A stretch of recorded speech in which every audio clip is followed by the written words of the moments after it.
हाय, मैं हूं अमित दीक्षित और आप देख रहे हैं अमित गणित वाला। आज हम सीखेंगे सिंप्लीफिकेशन किस तरीके से करते हैं। लास्ट लेक्चर में हमने सिखाया था कि भिन्नों के सिंप्लीफिकेशन कैसे करते हैं। और सिंप्लीफिकेशन सीखने से पहले एक चीज़ आपको याद होनी चाहिए, बोडोमास, वी बोडोमास। इसका मतलब ये है कि अगर आपका किसी भी सवाल में बार आता है तो सबसे पहले बार हल होगा, उसके बाद अगर आपके ब्रैकेट आते हैं तो सबसे पहले ब्रैकेट में आपका स्मॉल ब्रैकेट यानी सबसे छोटा ब्रैकेट हल होगा, फिर आपका करली ब्रैकेट यानी सबसे बड़ा मझला कोष्ठक, और उसके बाद बिग ब्रैकेट यानी सबसे बड़ा कोष्ठक, ये हल होगा। और साइनों में सबसे पहले डिवाइड, फिर गुणा, प्लस और माइनस। अब सिंप्लीफिकेशन किस तरीके से करते हैं ये तो समझ में आ गया। बोडोमास के रूल के हिसाब से करते हैं, और बोडोमास में सबसे पहले बार, फिर आपके कोष्ठकों में सबसे पहले छोटा, फिर उसके बाद मझला कोष्ठक, फिर आपका सबसे बड़ा कोष्ठक, और साइनों में भाग, गुणा, प्लस और फिर माइनस। अब इसी हिसाब से मैं एक सवाल लेता हूं और उसको आपको करके दिखाता हूं। 32 भागित 8 प्लस 4 गुणा 6 माइनस 2। अब इसमें ना तो बार है, तो बार यहां तक तो कोई मतलब है ही नहीं। इसके आगे आपके ब्रैकेट यानी कोष्ठक, ये भी आपका कोई नहीं है इनमें से। अब आ जाओ साइन पे, भाग। तो भाग का साइन इसमें किन संख्याओं के बीच में है? 8 और 32 के बीच में। तो पहले मैं भाग हल करूंगा इसमें से, और भाग हल करूंगा 8 का भाग 32 में दूंगा तो कितनी बार जाएगा? 8 चौका 32, 4 बार। 4 प्लस 6 गुणा 4 प्लस 4 गुणा 6 माइनस 2। अब इसमें डिवाइड तो हल हो गया, उसके बाद हमारे पास क्या है? गुणा। अब इसमें गुणा वाली संख्या कौन कौन सी है? किन दो संख्याओं के बीच में गुणा का निशान है? 4 और 6। तो अब इसे हल करेंगे, यानी 4 छिंगे 24, 4 प्लस 24 माइनस 2। अब ये हल हो गया। अब उसके बाद क्या हल करना है हमें? Plus, add. और एक तो ये संख्या प्लस की है और एक ये है, तो 24 और 4 कितने हुए? 28 माइनस 2। अभी हल करेंगे तो हमारे पास आएगा 26। तो ये तो रहा नॉर्मल सिंप्लीफिकेशन। अब इसके बाद ब्रैकेट वाले किस तरीके से हल करते हैं या बार वाले किस तरीके से हल करते हैं, उनमें से समझ लेते हैं एक को।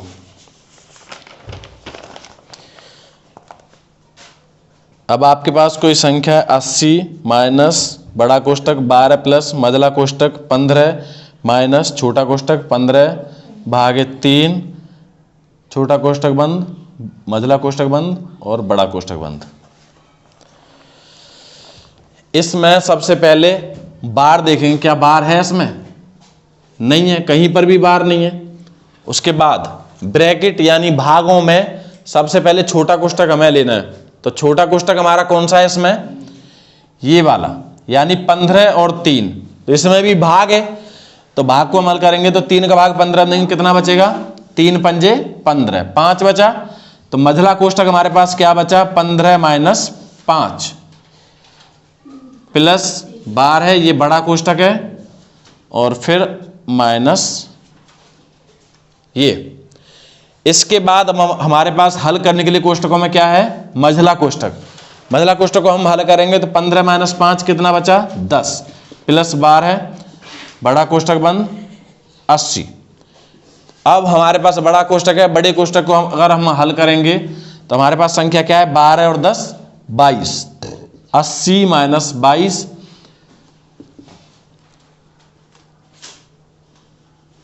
8, 7 में दोगे तो 5, यानी 58 इसका आंसर आएगा।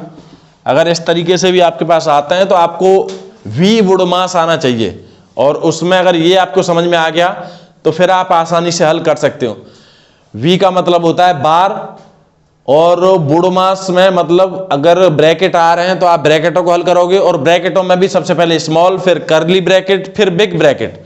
इसके अलावा साइनों में डिवाइड, मल्टीप्लाई, प्लस और माइनस। इसके अलावा और भी सवाल हैं, एक दो सवाल और लेता हूं मैं। बड़ा कोष्ठक, मझला कोष्ठक 30 माइनस 9 माइनस 3, छोटा कोष्ठक बंद, भागे 3 मझला कोष्ठक गुणा 5 प्लस 5 बड़ा कोष्ठक। अभी इसमें मुझे सबसे पहले क्या हल करना है? सबसे पहले मुझे देखना है बार है इसमें, नहीं है, कहीं नहीं है। आगे आपके ब्रैकेट, यानी ब्रैकेटों में आपका सबसे छोटा ब्रैकेट मुझे हल करना है, और सबसे छोटा ब्रैकेट मेरा कहाँ है? ये वाला। अब इसमें जो संख्या है उनको मुझे हल करना है। तो 30 तो आपकी प्लस की है, और -9 और -3 ये दोनों माइनस के हैं, तो माइनस कॉमन ले लेंगे और इन्हें जोड़ देंगे, यानी 9 और 3 12। और इसको मैं माइनस करूंगा तो मेरे पास क्या बचेगा? 18। तो ये मेरा स्मॉल ब्रैकेट हल हो गया। अब मेरे पास कर्ली ब्रैकेट बच रहा है और एक बच रहा है बिग ब्रैकेट। अब कर्ली ब्रैकेट में मेरे पास क्या है? 18/3। तो 18/3 में करूंगा तो मेरे पास क्या आएगा? 6 × 5 + 5। अब मेरा बिग ब्रैकेट बच गया, बड़ा कोष्ठक। और बड़े कोष्ठक में मैं सबसे पहले गुणा हल करूंगा और फिर प्लस, यानी 6 पंजे 30 और 30 और 5 35, यानी इसका आंसर आएगा 35। कोई भी सिंप्लीफिकेशन हो उसके लिए आपको बुड़मास आनी चाहिए। अगर बुड़मास आ जाएगी तो आप कोई भी सवाल आसानी से हल कर सकते हो। इसके लिए आपको ये बुड़मास आना बहुत जरूरी है। कोई भी सवाल अगर आपके इस तरीके के आते हैं तो आप बुड़मास के तरीका से हल कर सकते हो। अगर नॉर्मल आते हैं तो आप उसमें साइन ले सकते हो, साइनों को देख सकते हो। अगर वो नहीं आते, कोष्ठक आते हैं, तब उनमें आप ब्रैकेट देख सकते हो। इस तरीके से आपके बुड़मास के सवाल हल हो जाएंगे।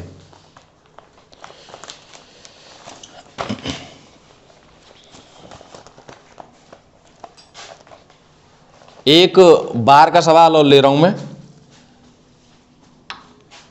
24 भागित curly bracket 10 minus small bracket 8 - 6 - 2 बार small bracket close curly bracket और बिग ब्रैकेट,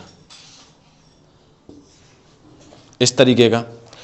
तो अभी आपको सिंप्लीफिकेशन किस तरीके से करना है इसका, तो इतना तो आपको समझ में आ गया होगा कि सिंप्लीफिकेशन में आपको बुड़मास में सबसे पहले बार हल होता है, और इस सवाल में आपका बार है। तो मैं बार को हल करूंगा तो बार की मेरी संख्या कौन कौन सी है? प्लस की 6 और माइनस की 2।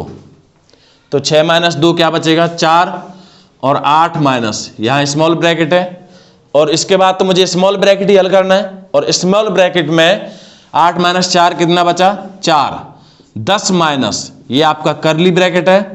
कर्ली ब्रैकेट हल करूंगा तो 10 - के 4 क्या होगा? 6, और भागित के 24। अब आपका ये बिग ब्रैकेट है, और 6 का भाग 24 में दूंगा तो 4 बार, तो इसका आंसर आएगा 4। आई होप तुम्हें समझ में आ गए होंगे कि सिंप्लीफिकेशन किस तरीके से करते हैं। Thank you very much.